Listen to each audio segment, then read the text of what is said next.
Consejo Nacional de Educación presentó al país un proyecto educativo nacional.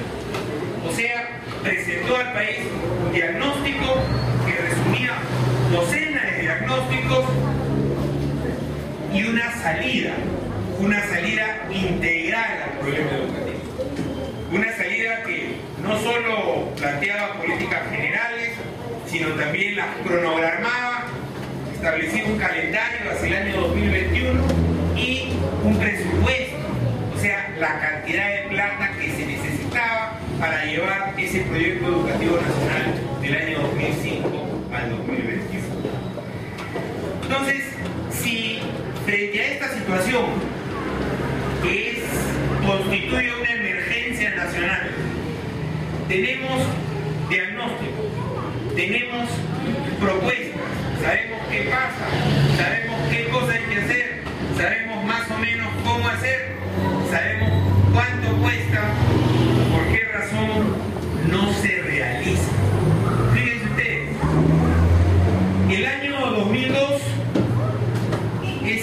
ese organismo que se llama Acuerdo Nacional, que teóricamente al menos pone de acuerdo a los partidos políticos con representación en el Congreso, con las organizaciones sociales más importantes del país, en metas a alcanzar. El año 2002 señaló que en 10 años el Perú debía ir tomando una medida que quizás pueda ser cuestionable, pero que nos puede servir de referencia. El Perú debía ir del 3 al 6% del Producto Bruto Interno como presupuesto educativo. ¿Qué cosa es el Producto Bruto Interno? De manera gruesa también diremos nuestra riqueza nacional. Debíamos ir de gastar el 3%, que era aproximadamente lo que estábamos gastando en la educación de nuestra riqueza, a gastar el 6% en 10 años. O sea, no de la noche a la mañana. Bueno, ¿cuántos años han pasado? Han pasado 8 años. Y hacíamos un cálculo en un grupo en el que trabajo, en un colectivo que tiene una página web que se llama Otra Mirada.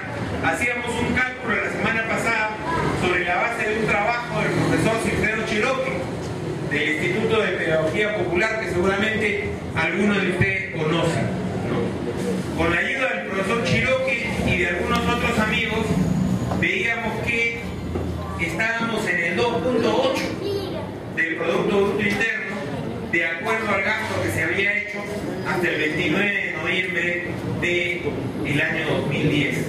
Y que proyectando el gasto que tenía para diciembre el Ministerio, no se iba a llegar ni siquiera al 2,9% del Producto Bruto Interno, como gasto educativo el año 2010. Y mencionábamos nuestra nota como el cangrejo en educación hacia atrás. Hace 8 años dijimos que deberíamos empezar a pasar poco a poco hasta el 6%. Ha pasado todo este tiempo y estamos más atrás que el año 2002. ¿Cuál es la prueba de amor de un gobierno por la educación? El presupuesto. Este gobierno escoge, me parece que son 35 o 40 colegios emblemáticos a nivel nacional. El Ministerio de Educación administra 60.000, 63.000, me parece, colegios y programas educativos, de los cuales importantes, o sea, de cierta magnitud, son 12.000,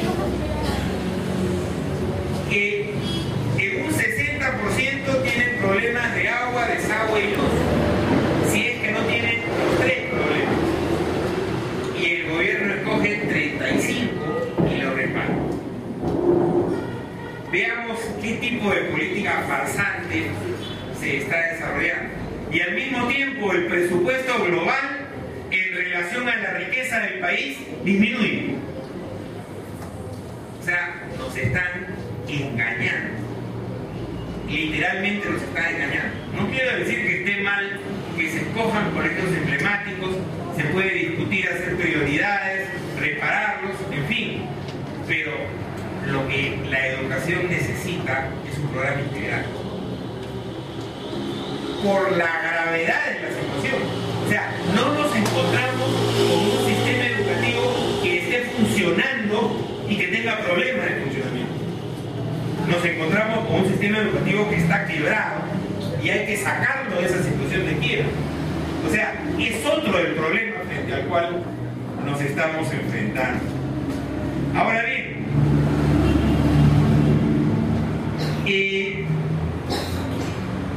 se trata de un problema, porque esto creo que es muy importante cuando hablamos de educación, se trata exclusivamente de un problema político. O sea, pensando en política como un problema de aquellos que gobiernan. En Mundo Murugarra nos decía hace unos minutos que de ninguna manera, y asumo la posición del mundo, no es solo un problema de los que gobiernan. Los que gobiernan, sí creo, tienen la responsabilidad fundamental. Pero para poder cambiar esta situación, hay necesidad de un gran movimiento por la reforma, por la revolución, dicen algunos últimamente, educativa, que abarque al conjunto de los peruanos, porque no solo es interés de los maestros, que tienen su trabajo como docentes, no solo es interés de los estudiantes, que serán los inmediatos beneficiarios de una reforma, o de los padres de familia, por supuesto interesados porque el porvenir de sus hijos se está jugando allí, sino de la sociedad en su conjunto, porque una mejora educativa indudablemente que va a tener un impacto positivo en el conjunto de los peruanos. En el conjunto de los peruanos. Yo tuve la oportunidad de asistir a la última conferencia de ejecutivos en Urubamba, el último CADE, ¿no? Y allí la conferencia magistral que la dio el señor Porter decía que uno de los problemas, en este caso él ya no lo miraba desde el punto de vista educativo. Él decía uno de los problemas de la competitividad empresarial en el Perú es la crisis del sistema educativo peruano. Y él no hablaba de la falta de un gran desarrollo científico y tecnológico, no. Él decía los problemas para el manejo de capacidades básicas por parte de los estudiantes que afectan la competitividad del conjunto del país. Podemos discutir mucho sobre el contenido del concepto competitividad, sobre la relación entre economía y educación, pero esta entrada del profesor Porter no deja de ser interesante, ¿no? De ahí que cuando hablamos de enfrentar la crisis educativa, es muy importante entender que hay necesidad de un movimiento ciudadano por la educación. Un solo ejemplo, quizás uno de los problemas, si no el problema para muchos más importante, reparar la situación de la lectoescritura en los primeros años de primaria.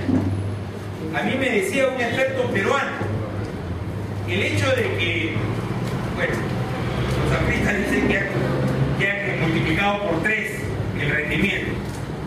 Pongámonos que 1 de cada 10 peruanos pueda leer al finalizar la primaria, que es dramático. Que 2 de cada 10 puedan leer, sigue siendo dramático. O sea, casi en el escenario más optimista no salimos del drama. Pero este experto me decía, este grave problema, y no es solo un problema de la escuela. Se necesita un enorme liderazgo social y político para poder superarlo. Se necesita casi, me decía, que el líder de la nación o un próximo presidente de la República le lea un cuento a los niños del Perú todas las noches. O sea, se necesita como un ejemplo de voluntad política. Se necesita un gran movimiento ciudadano y una extraordinaria voluntad política para afrontar el problema. Porque si está diagnosticado, si nos han dicho cuáles son las soluciones, si existe un proyecto educativo nacional, si sabemos cuánto cuesta implementarlo, si está calendarizado, lo que falta es voluntad. Por supuesto que voluntad es de arriba, liderazgo político, pero también organización y exigencia de los que somos afectados, de maestros, padres de familia, estudiantes, de la sociedad organizada en general. Solo con esta gran expresión de voluntad política es que podremos efectivamente superar la actual crisis educativa. Y para terminar, quizás nada más señalar que hay que ponernos a trabajar. O sea, yo creo que otro punto interesante que señaló Edmundo es que tenemos que romper con esa costumbre de echarnos la culpa unos a otros. Tenemos que ponernos a trabajar. No me queda sino darles las gracias y decirles que continúen en este esfuerzo de organización, de reflexión y de debate. Buenas tardes.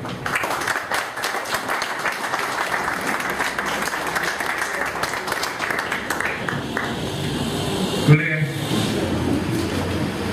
están ustedes invitados no solamente a escuchar, es importante interactuar. Inquietudes, estamos esperando posiblemente algunas preguntas, algunas inquietudes de ustedes, colegas. Con respecto a la crisis educativa,